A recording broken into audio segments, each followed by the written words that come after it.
Hola, buenas tardes a todos. Bienvenidos a una nueva charla. Hola Jorge, Maribel, Mili, Johnny. Bienvenida María Bautista.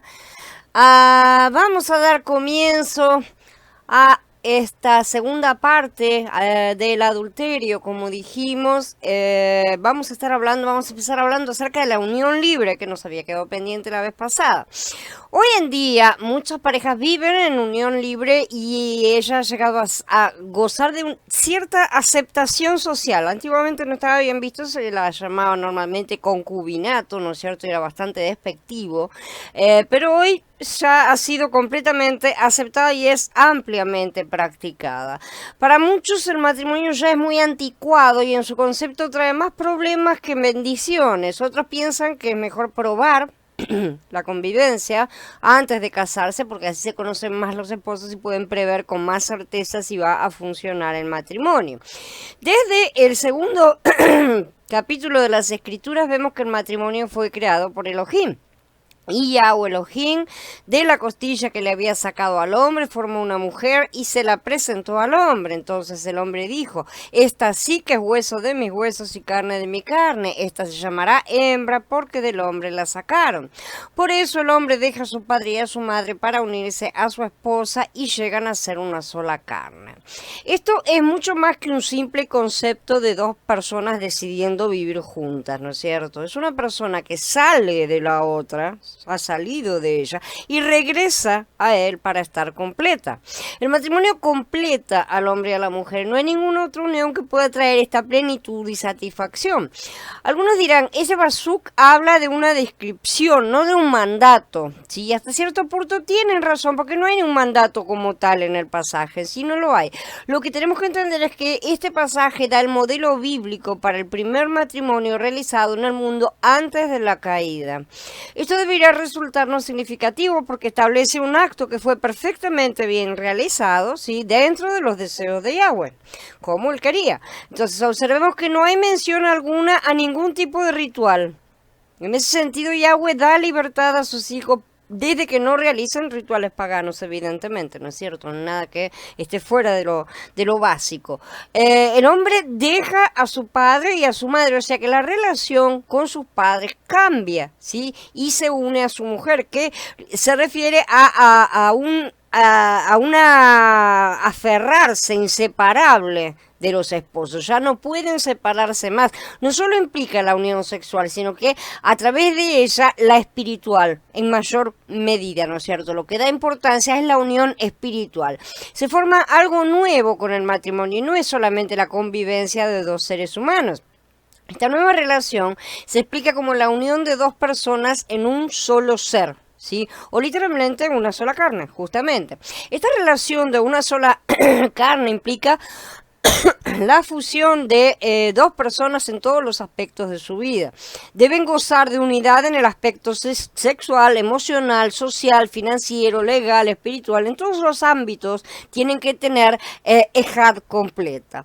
En la unión libre, las dos personas no han entrado completamente en esa unidad. Se mantienen separadas en algunos aspectos, como el legal, ¿no es cierto?, sin ir más lejos, y la entrega no es tan completa como podría ser, ya que existe alguna salvedad, ¿no es cierto? Vamos a probar a ver si funciona o cosas por el estilo.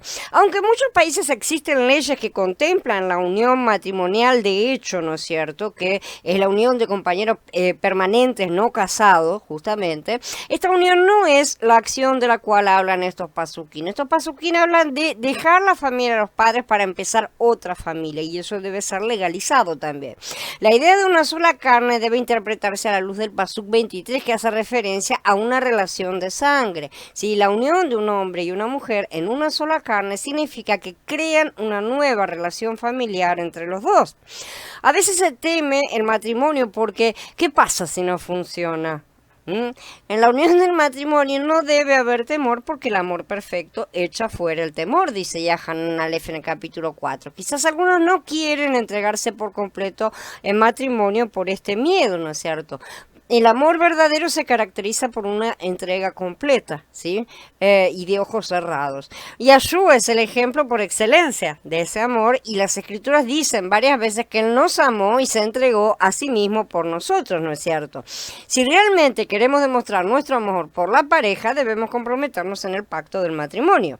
El acto sexual por sí solo no constituye un matrimonio, ¿sí? En cierta ocasión, Dinah, la hija de Jacob, que Jacob tuvo con Lea, salió a visitar a las mujeres del lugar. Cuando la vio Siquén, que era el hijo de Hamor el Hebeo, jefe del lugar, la agarró por la fuerza, se acostó con ella y la violó. Pero luego se enamoró de ella y trató de ganarse su afecto. Entonces le dijo a su padre: consígueme a esta muchacha para que sea mi esposa. Estos pasos aquí muestran muy claramente que hay una diferencia entre tener sexo y casarse. Si el tener sexo bastara para eso, Siquén simple y sencillamente lo hubiera considerado su esposa y listo, no necesitaba que mandar al padre para pedir que se realizara realmente un casamiento. Realizar relaciones sexuales no los hizo esposos, ¿sí? Muchos creyentes piensan que si dos personas tienen sexo entre sí, ya están casados ante Elohim, ¿sí?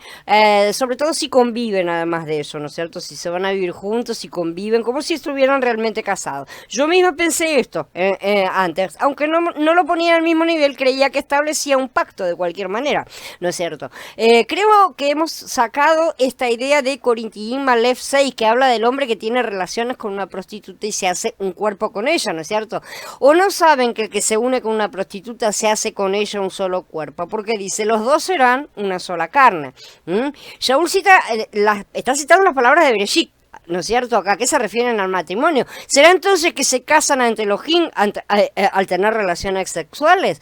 Bereshit 2:24, en realidad hay tres ideas importantes para describir el matrimonio. En primer lugar, dejar a padre y madre. En segundo lugar, unirse a la esposa. Y en tercer lugar, fundirse en un solo ser. En contraste, en Corintiín Malef 6, ¿no es cierto?, vemos solamente una de estas ideas, la de llegar a ser una sola carne, ¿no es cierto?, con la prostituta. Entonces, ¿qué quiere decir Shaul aquí? La interpretación más probable es que sí, tener relaciones sexuales con una prostituta o con una persona diferente al cónyuge, porque puede ser una persona que no sea prostituta, forma una relación indebida entre dos personas que no son casadas. Así de simple. Existe sí una unión, como hemos dicho, pero esa unión, lejos de ser legal, es fornicación. Tener sexo sí une a las dos personas de una forma física e inclusive de una forma espiritual, es verdad, pero ese unir no es matrimonio ni legaliza la unión, porque si no, no existiría la fornicación. Simple y sencillamente, no está legalizando absolutamente nada. O en realidad, la mayoría de las personas de este planeta serían polígamas, estarían todos casados entre todos, porque la cosa está bastante promiscua. Entonces, más bien es una perversión en sí del matrimonio, porque saca un aspecto del matrimonio, que es el placer sexual, ¿no es cierto?, fuera de su contexto correcto, y lo pone por encima de todo y deja el resto, ¿no es cierto?, lo tira a la basura. Es decir, se forma una intimidad que no está aprobada por Elohim, porque no ocurre dentro de los límites seguros del matrimonio, por lo tanto, es dañina y es pecaminosa, ¿no es cierto? Hola Aníbal, bienvenidos, hola Katy. Algunos pensarán que tener relaciones no es gran cosa, ¿no es cierto? Pero vemos que para Elohim sí lo es. Porque esta es la voluntad de Elohim, que se santifiquen, que se aparten de fornicación, que cada uno de ustedes sepa controlar su propio cuerpo en santificación y honor, no con bajas pasiones como los gentiles que no conocen a Elohim, y que en este asunto nadie atropelle ni engañe a su hermano, porque Yahweh es el que toma venganza en todas las cosas, como ya les hemos dicho y advertido, porque Elohim no nos ha llamado a la impureza, sino a la santificación. Por lo tanto, el que rechaza esto, no rechaza a un hombre, sino al Elohim que les da su espíritu de santidad. Dice Shaul en Tesalonicenses Malef en el capítulo 4. Así que tener relaciones sexuales fuera del matrimonio es pecado y no constituye un matrimonio. La unión libre no es matrimonio y no es escrituralmente aceptada por nuestro Padre. En segundo lugar, el matrimonio es un pacto hecho entre un hombre y una mujer, ¿no es cierto?, ante Elohim.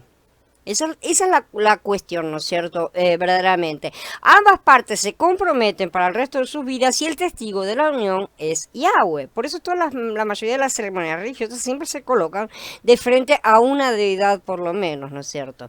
El Adón usa la metáfora del matrimonio para explicar su relación con Israel también. Tiempo después pasé de nuevo junto a ti y te miré, estabas en la edad de amor. Extendí entonces mi manto sobre ti y cubrí tu desnudez. Me comprometí e hice alianza contigo y fuiste mía, dice Yahezkel en el capítulo 16. Todo el pasuk hace alusión a la ceremonia de aquel entonces, ¿no es cierto?, para casarse, y la frase hice alianza contigo implica el matrimonio, ¿no es cierto?, justamente el pacto matrimonial. Malajillá en el capítulo 2 usa los mismos términos para referirse al matrimonio cuando explica por qué Elohim no prestaba atención a las ofrendas de los judíos, ¿sí? Pues porque el Adón actúa como testigo entre ti y la esposa de tu juventud, a la que traicionaste, aunque es tu compañera, la esposa de tu pacto. Ese pacto debe ser de por vida, porque en el pasuk 16 Elohim dice, yo aborrezco el divorcio. Tercero, este pacto se hace ante Elohim de una forma que cumple las normas de la cultura para que sea válido ante la sociedad. A lo largo de los tiempos los rituales han ido cambiando y nadie ve mal que así sea, excepto los muy fanáticos, ya que Yahweh no se mete en esos detalles. De hecho, no tenemos ningún ritual, ninguna ceremonia detallada. ¿Sí? Basta que la ceremonia efectuada contenga la realización del pacto. ¿Sí? El resto es secundario, cómo se visten, qué comen, dónde lo hacen, no tiene demasiada importancia, es completamente secundario. En las escrituras vemos diferentes ceremonias de matrimonio dependiendo de la cultura. Por ejemplo, la ceremonia de Bereshit, en el capítulo 24, parece muy sencilla. Luego Yitzhak llevó a Rivka a la carpa de Sara, su madre, y la tomó como esposa. O sea que parece como que no hubo una gran ceremonia de nada, absolutamente, ¿no es cierto? Ya en Bereshit 29 vemos una más formal. Así que Jacob trabajó 7 años para poder casarse con Rachel, pero como estaba muy enamorado de ella, le pareció poco tiempo. Entonces Jacob le dijo a Labán, yo he cumplido con el tiempo pactado, dame mi mujer para que me case con ella. Labán reunió a toda la gente del lugar y ofreció una gran fiesta, ¿sí? Pero cuando llegó la noche, bueno, hizo lo que quiso. Para los creyentes, las escrituras dicen que todos deben someterse a las autoridades públicas porque no hay autoridad que Elohim no haya dispuesto. Así que las que existen fueron establecidas por él, dice Romanillín, ¿no es cierto?, en el capítulo 13.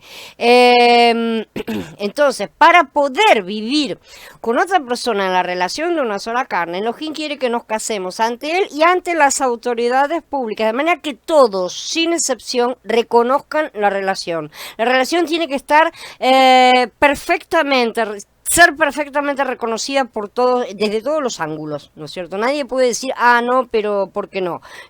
No puede haber dudas al respecto. El matrimonio fue diseñado por Elohim como la institución más importante de la sociedad, la institución central y básica. Siempre y cuando las autoridades no legislen algo en contra de la palabra de Elohim, debemos someternos a ellas. Eso ya lo sabemos, ¿no es cierto? Y esto incluye también, la forma de casarse. Algunas personas dicen que se casarán algún día, ¿no es cierto? Pero no se preocupan demasiado, están tirando la pelota para adelante. Esta actitud muestra una apatía hacia la enseñanza de la palabra de Elohim. En Ibrín 13 leemos que de la importancia del matrimonio. Tengan todos en alta estima el matrimonio y la fidelidad conyugal, porque Elohim juzgará a los adúlteros y a todos los que cometen inmoralidades sexuales.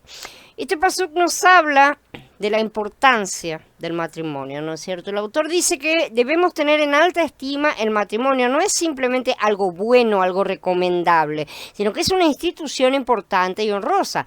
La segunda frase traducida, fidelidad conyugal, literalmente dice el lecho sin mancilla, sin mancha, ¿no es cierto? Se refiere a la vida sexual y exhorta a que sea pura. Tener relaciones sexuales fuera del vínculo del matrimonio es mancharlas, ¿sí? Porque se vincula la exhortación en la primera cláusula, ¿no es cierto?, que menciona el juicio de Elohim contra el adulterio, justamente.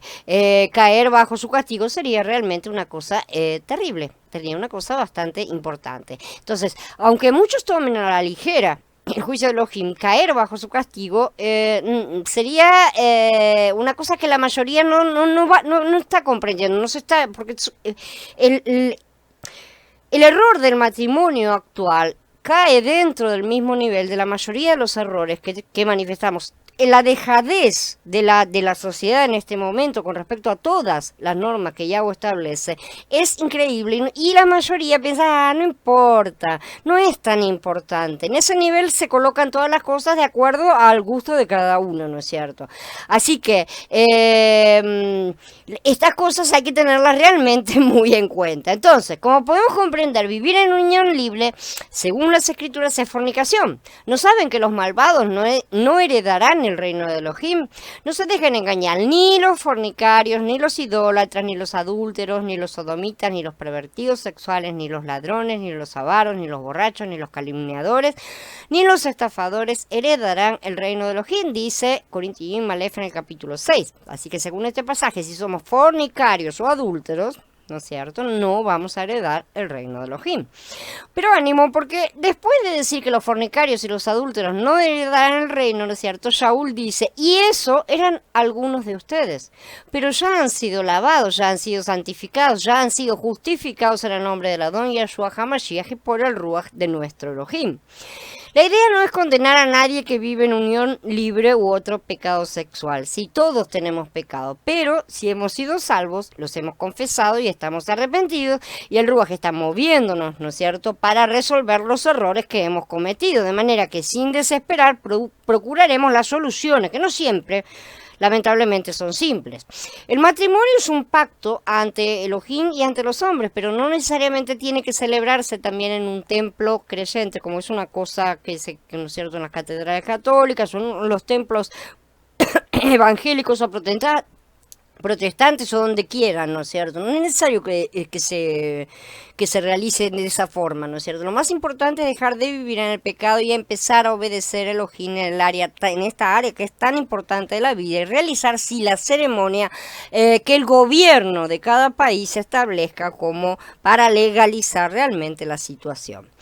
El divorcio del Elohim de Israel también es una forma en la que aparece en las escrituras. Pocos creyentes hoy entienden que Elohim ha estado casado, divorciado y vuelto a casar. Se casó por primera vez en el monte Sinai con la nación de Israel, ¿no es cierto? Los profetas siempre trataron el pacto como un pacto matrimonial. Esto queda especialmente claro en el libro de Osea, ¿no es cierto?, donde el profeta fue llamado a casarse con Gomer, una prostituta que representa justamente el infeliz matrimonio de Elohim con la casa de Israel. La esposa de Elohim cometió adulterio con dioses falsos durante la mayor parte de su historia en la tierra de Canaán. Israel no sería adúltera si no hubiera estado casado con Elohim. No se la puede considerar como adúltera si no hubiera estado casada justamente. Hola Francisco. Hola. Solo me casé por la iglesia porque ya entonces no casi... eso es lo que importa, Katy, realmente. El casamiento religioso no es relevante. Ningún país te lo reconoce como válido. Si solamente tuvieras un casamiento religioso y no tuvieras el legal, el país no te lo reconoce. El casamiento del gobierno del país en el que estés es el único casamiento que tiene validez legal, por así decir. Entonces, Yirmeyá habla también de los escritos de divorcio que Elohim le dio a Israel. Yo noté como la rebelde Israel había cometido adulterio, yo la despedí y le di carta de divorcio, pero su hermana, la desleal Yahudá, no tuvo temor, ella también fue y se prostituyó, dice Yirmeyá en el capítulo 3.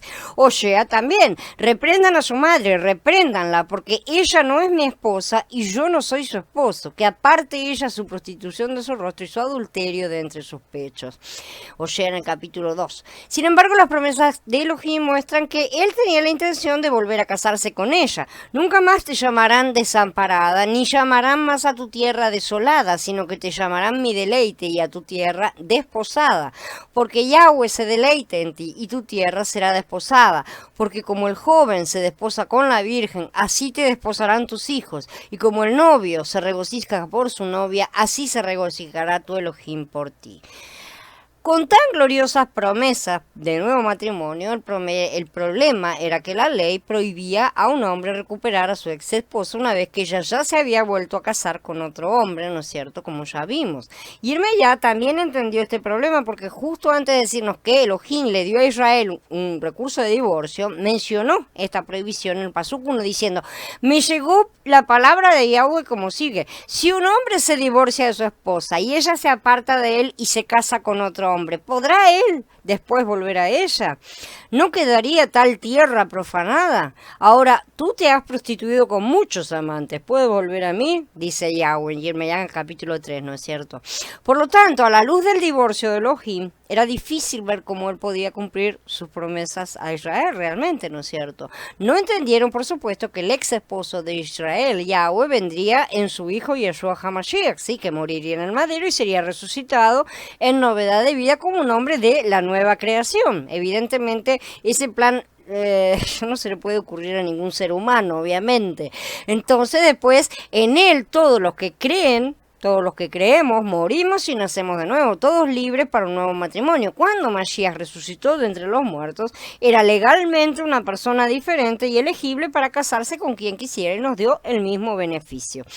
Con la restricción eliminada, Yeshua HaMashiach fue libre de volver a casarse con Israel, ¿sí? Sin embargo, había otro problema que todavía debía ser resuelto, y es el hecho de que todos estábamos aún bajo promesa. No hemos alcanzado la plenitud de nuestro Mashiach interior, por eso aún somos la novia, todavía no somos la esposa. Tal vez el novio esperará realmente hasta que la novia sea plenamente perfeccionada y tenga la mente de su cabeza, de Mashiach, ¿no es cierto?, para poder celebrar las bodas del Cordero, estableciendo una relación donde haya un acuerdo perfecto y no haya necesidad de divorcio, evidentemente. Debido a que el matrimonio del antiguo pacto de Mashiach terminó en divorcio, es evidente que el divorcio en sí no es un pecado. No lo es en sí, sino un juicio por el pecado, ¿sí? En este caso, el adulterio de Israel provocó el divorcio. Este divorcio fue más que una simple separación, ya que incluso él mismo no podía recuperarla una vez que ella había perseguido a otros esposos, ¿no es cierto?, hacia otros dioses, ¿sí? El divorcio fue real. Sin embargo, Mashiach se encontró una manera legítima de volver a casarse con Israel, ¿sí? Esta manera era morir y convertirse en el nuevo Adán, la cabeza de la nueva creación. Además, esto benefició no solo a los ex israelitas en dispersión, ¿no es cierto?, sino a todo el mundo, como aprendemos en Romanín, ¿no es cierto? Mashiach había enviado a los israelitas del reino del norte, a Efraín, ¿no es cierto?, al exilio, a mezclarse con el mundo para hacer bendición a las naciones, y hoy está atrayéndolos de nuevo a sí mismo.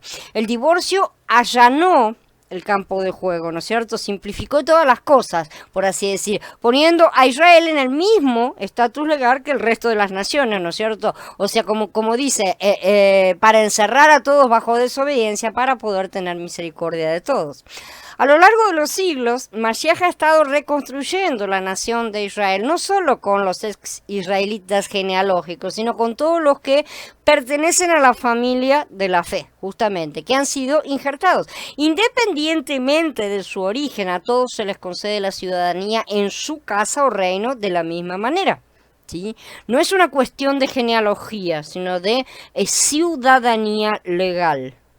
Todo es por fe realmente, ¿no es cierto? En la provisión de Mashiach, ¿no es cierto? En lo que él realizó en el madero, en su obra completa. Lamentablemente para muchos que parecen no comprender la importancia de la obra de Yeshua, esto no puede incluir a quienes rechazan a Mashiach o rechazan parte de su obra o lo reducen a un simple mortal más. Lamentablemente no es compatible. Si no se cree Mashiach, no se puede estar dentro de su familia. Por lo tanto, Israel es la esposa de Mashiach, pero esto no es exclusivo de nadie debido a la genealogía, ya que cualquiera puede convertirse en ciudadano del reino de Elohim si tiene fe y si declara su lealtad a Yeshua HaMashiach, cosa que el sionismo ha intentado por todos los medios ocultar de todos. Y Yeshaya en el capítulo 45 dice que al final todos calificarán para la ciudadanía. He jurado por mí mismo que la palabra salió de mi boca en justicia y no volveré atrás, que a mí se doblarán todas las rodillas y toda lengua jurará lealtad.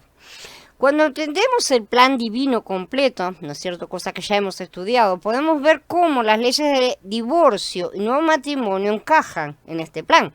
A causa del pecado, Elohim hizo provisión para el divorcio. Él se casó con Israel en Sinaí en una relación del antiguo pacto, ¿sí? Este tipo de relación no era del tipo que Elohim pretendía desde el principio, no era el pacto completo, el pacto perfecto, pero era necesario para el momento, ¿no es cierto?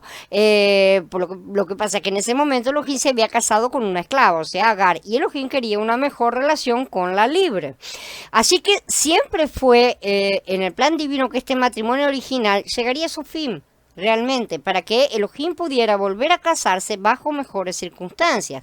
Este mejor matrimonio viene solo a través del nuevo pacto y ahora nadie puede casarse con Mashiach aparte del nuevo pacto. A lo largo de todo esto vemos que la ley se cumple y no es dejada de lado. En ningún momento. El divorcio no es un pecado, ni es un adulterio volver a casarse bajo las reglas correctas, ¿sí? Pero al seguir la ley uno debe ser guiado por el Ruach para que no ejerzamos el derecho de divorcio sin una causa válida. Mashiach ya dijo cuál era, ¿no es cierto? La fornicación era la única, o sea, el adulterio era la única causa válida, ¿no es cierto? Si no es por esa causa, es cualquier otra causa, la gente puede llegar a divorciarse, pero no volver a casarse. De la misma manera, uno no debe volver a casarse sin ser guiado por el Ruach tampoco, ¿sí? Para que no nos unamos de manera desigual. Y esos son los consejos que Shaul da también. ¿Cómo podría una persona ser culpable de adulterio espiritual? En sentido espiritual, el término adulterio denota infidelidad a Yahweh por parte de aquellos que están en una relación pactada con él, ¿no es cierto? Una relación de pacto. Por lo tanto, el Israel natural que estaba bajo el pacto de la ley fue culpable de adulterio espiritual debido a sus prácticas religiosas falsas, ¿no es cierto? Entre las que se contaban ritos de adoración sexual y otras violaciones del séptimo mandamiento. Yo noté como la rebelde Israel había cometido adulterio, yo la despedí y le di carta de divorcio, pero su hermana, la desleal Yahudá, no tuvo temor. Ella también fue y se prostituyó. Ciertamente el país se contaminó con su inmoralidad casual cuando ella cometió adulterio con la piedra y con el árbol. Dice Yirmeyá en el capítulo 3. ¿Por qué habré de perdonarte? Tus hijos me abandonaron y juraron por lo que no es Elohim. Cuando yo los sacié, ellos cometieron adulterio y fueron en tropel a la casa de las rameras. Eran caballos bien alimentados, lujuriosos, cada cual relinchaba por la mujer de su prójimo, dice Yirmeyá en el capítulo 5. En el capítulo 9 dice, si ya estuviera en el desierto, en un campamento de viajeros, abandonaría mi pueblo y me iría lejos de ellos, porque todos son adúlteros, un bando de traidores. Yo vi tus adulterios, tus lujuriosos relinchos, tu infame depravación, tus viles actos sobre las colinas en el campo. Ay de ti, Jerusalén, que no quieres estar limpia. ¿Por cuánto tiempo más será? Dice Yirmeyá en el capítulo 13. Y hay más pasuquín que también acusan, ¿no es cierto?, el adulterio de Israel. Por razones similares, Yahshua denunció a la generación de judíos de su día llamándola adúltera. Él respondió y les dijo, una generación malvada y adúltera exige una señal, pero no se le dará ninguna señal, sino la señal del profeta Ioná. Y pues el que se avergüence de mí y de mis palabras en esta generación adúltera y pecadora, el Hijo del Hombre se avergonzará también de él cuando venga en la gloria de su Padre con los santos mensajeros. Asimismo, entonces, si en la actualidad un creyente dedicado a Yahweh, que ha sido introducido en el nuevo pacto, se contamina con el sistema de cosas actual, también comete adulterio espiritual. Gente adúltera no saben que la amistad con el mundo es enemistad con Elohim, por lo tanto cualquiera que quiere ser amigo del mundo se constituye en enemigo de Elohim, dice Jacob en su capítulo 4. Para Yahweh Elohim, la nación de Israel era una esposa, ¿sí? De la misma manera, Babel la Grande, el símbolo del sistema religioso que monta sobre la bestia, ¿no es cierto? Que es el sistema social actual, se la representa en Gilgalut como una ramera. Sabemos, sus diferentes sectas, creyentes o paganas, no importa, han llegado a ser organizaciones de adoración de todo lo que es pagano, pero ella se ha asociado con los gobernantes de este mundo para conseguir poder y ganancia material. como dice, los reyes de la tierra han cometido fornicación con ellas. Esa es la manera de relacionarse, ¿no es cierto? En sus relaciones eso es fornicación. Su proceder inmundo y obsceno de fornicación ha sido detestable, como sabemos, a la vista de Elohim, causado gran derramamiento de sangre y angustia en la tierra, y todavía causará más, lamentablemente. Debido a su proceder, Babel la Grande va a sufrir el juicio de destrucción de Elohim contra los fornicadores. La ramera será destruida, ¿no es cierto? Será apedreada junto con sus amantes por las grandes lluvias de piedras que van a caer en los cielos en el Apocalipsis. El adulterio empieza en la mente. La concupiscencia o la codicia es una ficción desordenada e ilícita de los placeres materiales, de todo tipo, ¿no es cierto? Pero sobre todo los sexuales, que es lo que nos interesa en este momento. Y es algo que las escrituras denuncian de forma tajante. Kefá dijo: porque ya es suficiente con haber hecho en el tiempo pasado la voluntad de los gentiles, andando en sensualidad, en bajas pasiones, en borracheras, en orgías, en banquetes y en abominables idolatrías. Los pensamientos de codicia son el comienzo del adulterio y la inmoralidad. Ustedes oyeron que se dijo: no adulterarás. Pero yo les digo que todo el que mira a una mujer para desearla ya cometió adulterio con ella en su corazón. Hola Gerardo, hola Blanca, bienvenidos. Entonces, contrario a lo que muchos piensan, las fantasías sexuales sí son perjudiciales en gran manera. Muchos creen que no hacen nada, pero sí lo son, como lo explicó Jacob. Nuestros hechos se originan en nuestros pensamientos, ¿sí? En los deseos que están en nuestra mente, y de ahí se van a transformar en hechos si los obedecemos. Cada uno es tentado cuando de su propia concupiscencia es atraído y seducido. Entonces la concupiscencia, después que ha concebido, da a luz al pecado, y el pecado, siendo consumado, da a luz la muerte, dice Jacob en el capítulo 1. Los ensueños de relaciones sexuales ilícitas nos hacen particularmente vulnerables a cometer el hecho real. Obviamente, no nos engañemos, las oportunidades para pecar se van a presentar. Es real. Tenemos que hacer caso a la advertencia de Yahshua HaMashiach de que el adulterio empieza en la mente. El apóstol Yohanan escribió: todo lo que hay en el mundo, los deseos, la codicia, ¿no es cierto?, de la carne, los deseos, la codicia de los ojos y la vanagloria de la vida, no proviene del Padre, sino del mundo. Y el mundo pasa y sus deseos, pero el que hace la voluntad de Elohim permanece para siempre. También es importante que tengamos cuidado de no tergiversar lo que dijo Yahshua, ¿no es cierto?, y llevarlo al otro extremo acerca de la codicia. Exagerar también la diversión de los ociosos, ¿no es cierto? Tenemos que evitarlo. En las escrituras, Elohim nos muestra su aprobación por la atracción sexual lícita, evidentemente, de que forma parte del noviazgo y el matrimonio apropiados. Es perfectamente correcta que el hombre ame a su esposa y sientan uno atracción por el otro, ¿no es cierto? Porque él mismo puso esos deseos en el hombre y en la mujer, ya que lo que Yahshua condenó fueron los pensamientos y la conducta pecaminosos, ¿sí? No el legítimo deseo de casarse y de tener una relación apropiada con alguien del sexo opuesto, sobre todo cuando ya ha sido establecido el pacto previo, ¿no es cierto? Y tampoco prohibió que se reconociera que es atractiva una persona del sexo opuesto, pero sí llevar las cosas al otro extremo. No se deben llevar nunca jamás las cosas a ninguno de los extremos. A pesar de todo, él sí condenó la codicia sexual, o sea, disfrutar mentalmente de una relación inmoral. Eso no debe hacerse jamás. A tener fantasías de cualquier tipo está completamente prohibido. ¿Cómo tratar con el pecado sexual? Debido al predominio de la promiscuidad que tenemos en nuestra sociedad, son pocas las personas que pueden empezar su relación con Elohim sin haber cometido algún pecado sexual antes. Es muy importante que entendamos correctamente cómo ve Yahweh nuestro pasado, a fin de que podamos tener una relación correcta con Él. Tenemos que entender que Él es misericordioso, que no se complace en castigarnos por nuestros pecados. Por eso nos está dando todas estas oportunidades, ¿no es cierto? Él prefiere ayudarnos para que cambiemos completamente nuestro modo de vivir. Está deseoso de compartir con nosotros la vida eterna de su reino. Se regocija cuando nos arrepentimos y empezamos a vivir conforme a su ley, ¿no es cierto? En muchos países tenemos el problema de que la pornografía aparece por todas partes, ¿no es cierto? En los puestos de revista, las canciones, programas de televisión, en las páginas de internet, ¿no es cierto? Se trata de una picardía inofensiva, como dicen algunos, sí, de ninguna manera.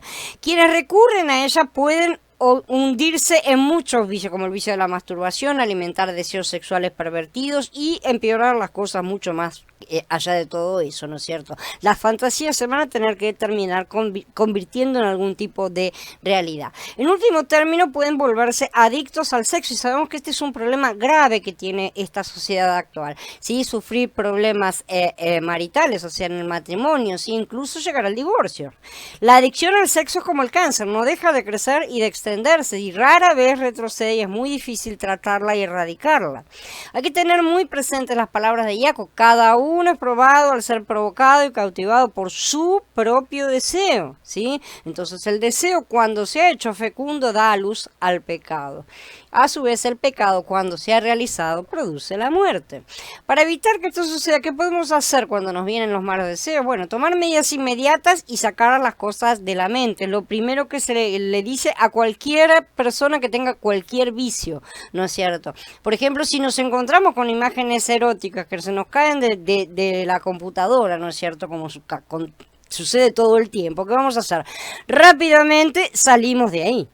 No nos vamos a quedar diciendo, ay, me lo puso acá adelante, ahora lo tengo que ver. Evidentemente no es la postura, ¿no es cierto? Entonces, ¿qué medidas podemos tomar? Dice las escrituras en el Mismor 119, ¿con qué limpiará el joven su camino? Con guardar tu palabra. Con todo mi corazón te he buscado, no me dejes desviarme de tus mandamientos. En mi corazón he guardado tus dichos para no pecar contra ti. Y estas palabras son válidas para todos los tiempos. Evidentemente la oración constante ayuda muchísimo. Podemos ver entonces que esto no es suficiente el simple remordimiento por lo que hemos hecho y nada más, ¿no es cierto? Sentirse mal y continuar en la misma postura sin tratar de resolver la situación es hipócrita. Elohim quiere que estudiemos detenidamente su palabra para que aprendamos sus caminos, ¿sí? Entonces, cuando sinceramente empezamos a cambiar nuestro modo de vivir, cuando nos arrepentimos de verdad, podemos recibir esta promesa. Vengan, lleguemos a un entendimiento, dice Yahweh. Aunque sus pecados sean como la grana, pueden volverse blancos como la nieve. Aunque sean rojos como el carmesí, pueden volverse como blanca lana. Esto nos dice en Yeshaya en el capítulo 1.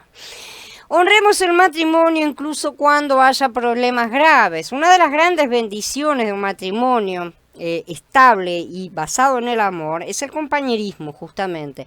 Elohim reconoció esto cuando nos creó, ¿no es cierto? Y cuando dijo, no es bueno que el hombre esté solo, le haré ayuda idónea para él.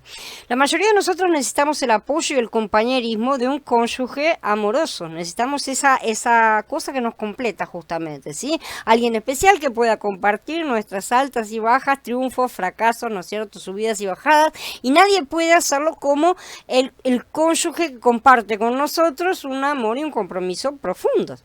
Mejores son dos que uno, porque tienen mayor paga de su trabajo, pero si cayeren, el uno levantará al compañero. Pero hay del solo, que cuando cayere no habrá segundo que lo levante, dice Eclesiastés en el capítulo 4. La sociedad sufre porque nos hemos apartado del propósito de Elohim que él ha tenido para el matrimonio desde el principio. El matrimonio no es un requisito para servir y agradar a Elohim, pero es una gran bendición para las parejas que se tratan como Elohim lo propuso, evidentemente, ¿no es cierto? O sea, no es indispensable estar casado, pero es una bendición para el que se casa. Entonces, la familia bien establecida es la base de una sociedad saludable y es necesaria. Solo restaurando los matrimonios quebrantados podremos justamente restaurar toda esta situación que tiene la sociedad en este momento.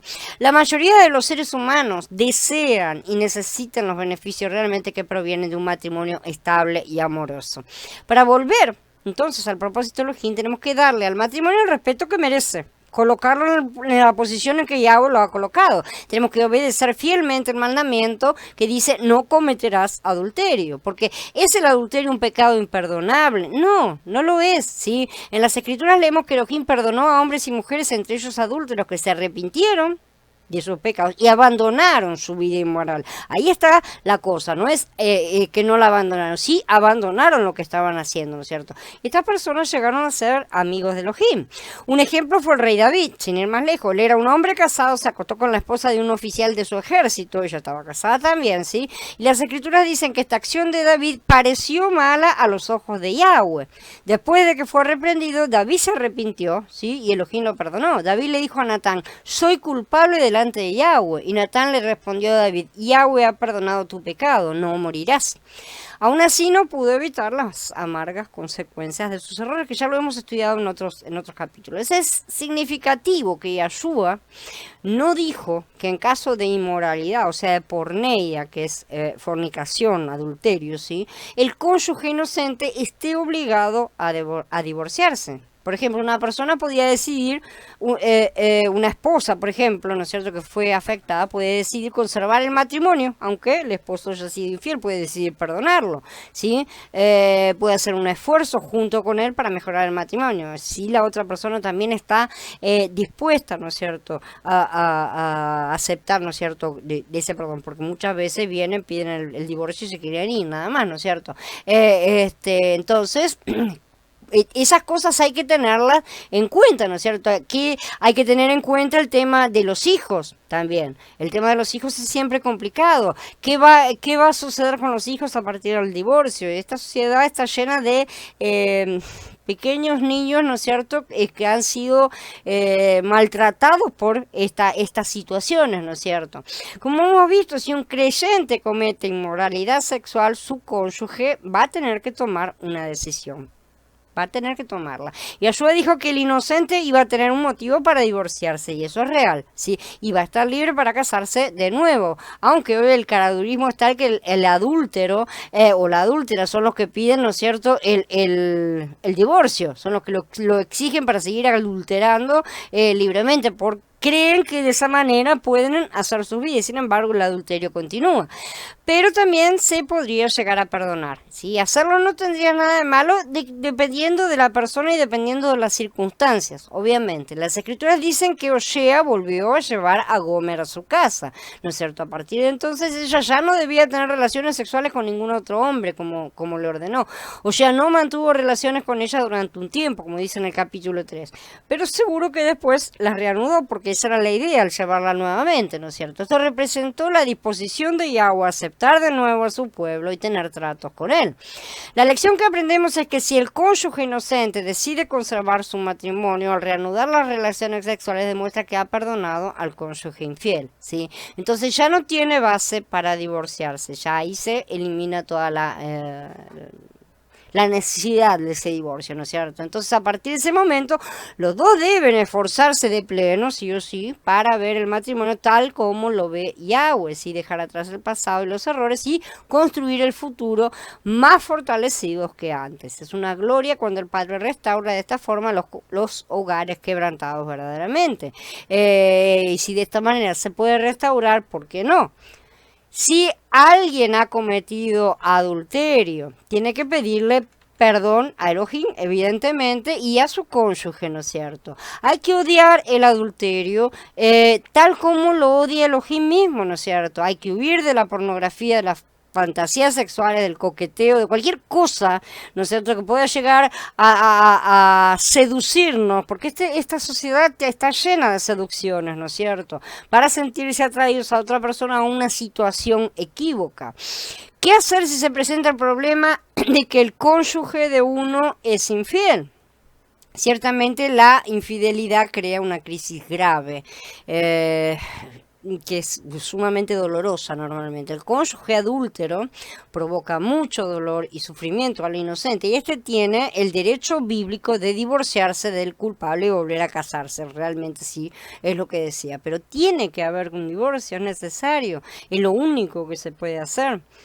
Bueno, como ya dijimos, hay que recordar que si bien Yahweh está suministrando, él suministró una base bíblica justa para el divorcio y él mismo la utilizó, ¿no es cierto? De cualquier manera, él también dice, él ha odiado el divorcio, ¿no es cierto? Él odia el divorcio, esa es la cuestión, ¿no es cierto? No es que a él le agradó tener que hacer eso, él quería que su esposa no hubiera sido adúltera justamente.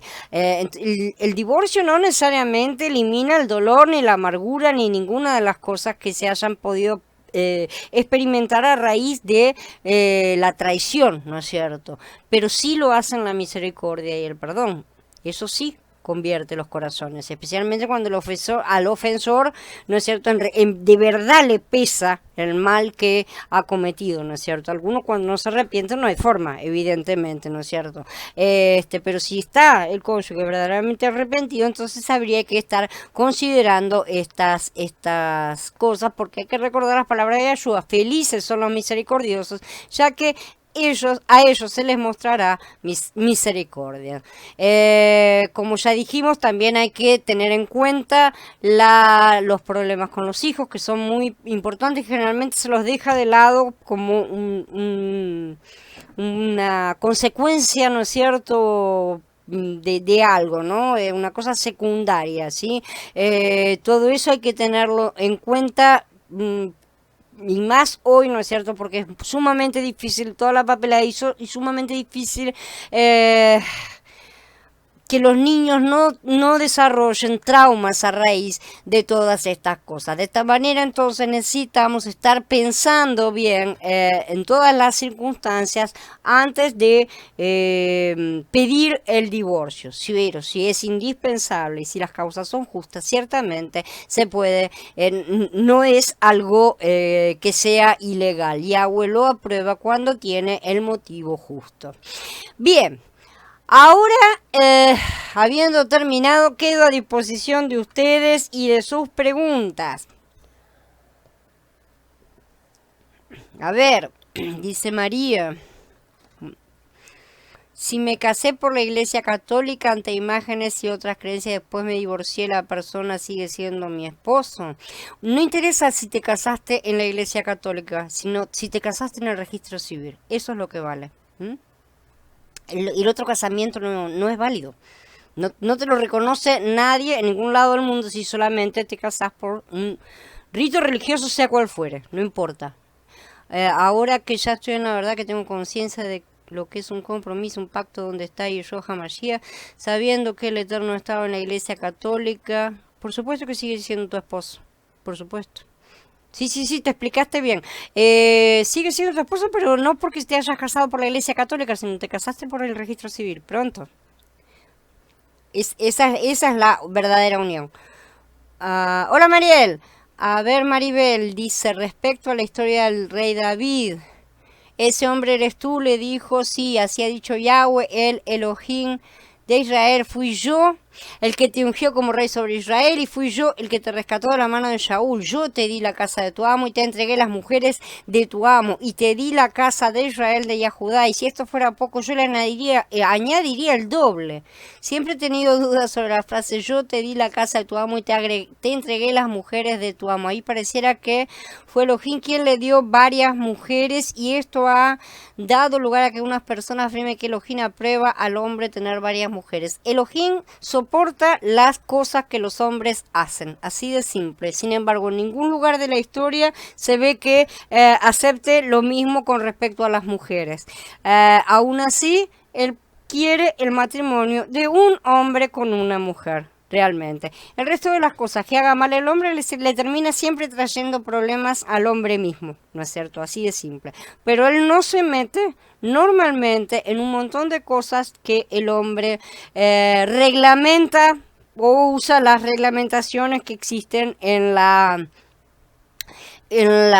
sociedad, ¿no es cierto? Con el mismo criterio tenemos el problema con Abraham, y ahí estamos fritos porque no tenemos padre de la fe, si vamos a estar hilando fino. Si Yahweh hilara fino no podría haber hecho nada, ¿no es cierto? No podría haber traído a Mashiach de ninguna manera, realmente. De nada, María. Así que no da para eso. Hay muchas circunstancias en las cuales él ha estado simple y sencillamente dejando una cierta libertad a los hombres, como por ejemplo también en el caso de la esclavitud. Que es otra cosa que también dice, Yahweh creó la esclavitud. Nada, la esclavitud ya estaba. Él solamente regulamentó ciertas cosas para que no fuera tan excesiva como lo era en otros países, en otras naciones, ¿no es cierto? Él aceptó la situación que ya estaba, la cual también es una situación que reflejaba nuestras cosas. Todo lo que él permite es porque está reflejando todas esas cosas que él necesita mostrarnos también. Entonces se necesita que esas cosas sucedan para poder enseñar cosas a través de las maldades, ¿no es cierto? Por así decir. A ver, dice Gerardo, hay un pasuk, dice que el rey no podía tener muchas mujeres y menos extranjeras. Sí, tampoco podía tener caballos y carros. Hizo todo, Shlomo, ¿no es cierto? Yahweh dijo eso, simple y sencillamente. Y sin embargo, esas cosas se transgredieron. Él no menciona absolutamente nada a ese respecto. Yo creo que hay muchas cosas que serán reveladas el día del juicio, en cierta forma, y que la gente se va a sorprender, ¿no es cierto?, de muchas cosas que pensamos que no son transgresiones y cuando lleguemos allá van a ser, yo te dije, estaba dicho, ¿no es cierto? Pero lo transgrediste y entonces ahora vas a tener que pagarlo. Probablemente yo creo que sea así en muchas más cosas de las que vemos. Sin embargo, el hecho de tener muchas mujeres era muy común en todas partes, ¿no es cierto?, en aquella época, en todas las civilizaciones en general, ¿no es cierto? A ver, Patricia, ¿qué pasa si las personas adúlteras que dan carta de divorcio a sus parejas vuelven a casarse? Es aceptable a los ojos de Yahweh?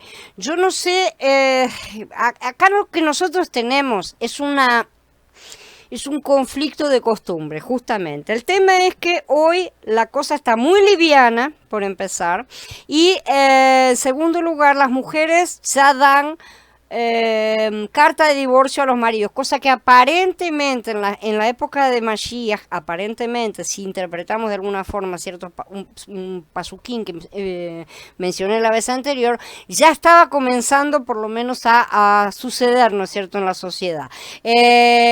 Lo que está contemplado normalmente es justamente la postura súper correcta, ¿no es cierto? El marido descubre a la mujer adúltera, tiene que ser el marido y el justo, ¿no es cierto?, por así decir. Pero nosotros hoy tenemos situaciones que están muy mezcladas justamente con esta. ¿Qué pasa si la persona adúltera es la que da carta de divorcio a la otra? Si la otra acepta el divorcio, ya hay un divorcio. Sí o sí. Si el motivo fue el adulterio, las dos personas se pueden llegar a casar de nuevo.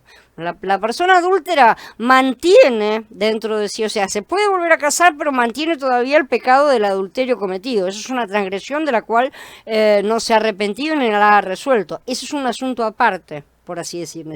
¿Me explico? Tenemos la situación del pecado y la situación legal del casamiento separadas. Se puede volver a casar, hasta donde estoy entendiendo todas las cosas porque las dos personas se podían volver a casar. La mujer también se podía volver a casar, ¿no es cierto?, si le diera el divorcio, si la mujer adúltera, ¿no es cierto?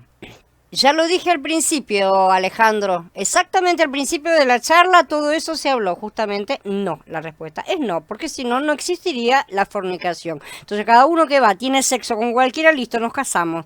Entonces cuando vas y tenés sexo con otro, ya sos polígamo, ya sos adúltero. Primero. En segundo caso, ya di el ejemplo de Diná y otros ejemplos, ¿no es cierto?, que muestran que no es casamiento, es simple y sencillamente una unión que sí tiene una implicación carnal y una implicación espiritual, pero no implica casamiento, porque si no, no sería necesario realizar ningún tipo de legalización, y al no tener tener legalización, ¿para qué tengo que tener la legalización del divorcio? De la misma manera, se explica, entonces no es necesario. Pero está puesto, ya fue hablado al principio de la charla. Después, escuchar la primera parte y lo vas a ver. Shalom a todos, hermanos, y hasta mañana.